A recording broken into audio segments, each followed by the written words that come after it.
Irfani Sembelliu përmes medjave të tij ka sulmuar opozitën për të mbrojtur Erion Veliaj. Në mediat e Irfani Sembelliut thuhet se një deputet shumë i rëndësishëm i PD-s ka komunikuar në një grup WhatsApp-i me ish-kreun e ARSH-s Evis Berberin, ku sipas pretendimeve deputeti kërkonte para për molotov në protestat para bashkisë dhe se opozita është bler.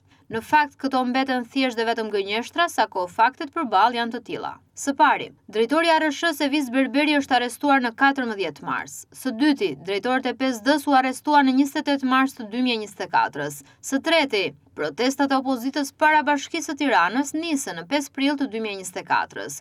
Përballë këtyre fakteve, deklaratat në mediat e Irfani Sembelliut rrëzohen totalisht. Sipas llogarive të medjave të Irfani Sembelliut, del që nga burgu na shkonin SMS-t, kur në fakt telefonat janë sekuestruar pikërisht në momentin e arrestimit të Berberit. Irfani Sembelliu, për të vërtetuar gënjeshtrat që publikohen në mediat e tij, duhet të na thotë emrin e deputetit, që sipas tij ka marrë para dhe nëse ka marrë para, sa është shifra.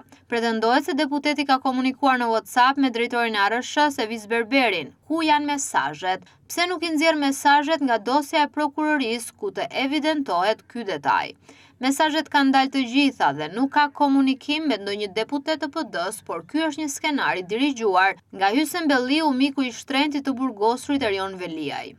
Irfani Sembelliu që nuk paguan taksa dhe rrogat apo sigurimet e gazetarëve. Hy Sembelliu të na thotë se kush është deputeti që foli në burg me Berberin.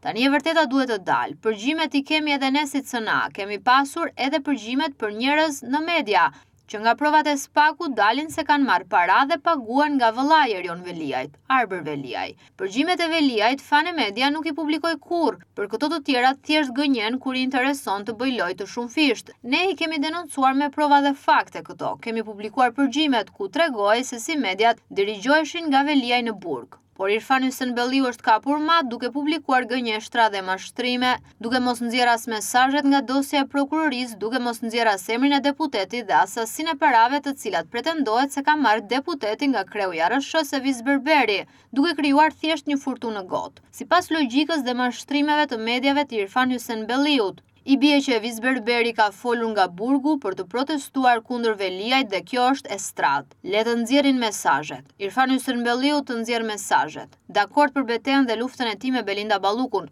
Ta vazhdoj, por jo me mashtrime dhe gënjeshtra, por me të vërteta dhe fakte. Irfani duhet të thotë të vërtetën pse krijon intriga që akuzojnë opozitën dhe çojnë ujë te burimi Erion Veliajt. Akuzat e Fane Media më pas përdoren si debat politik apo ripërsëriten nga ushtarët e Veliajt, çka tregon qartë skemat dhe skenarin bashkë me dirigjentin.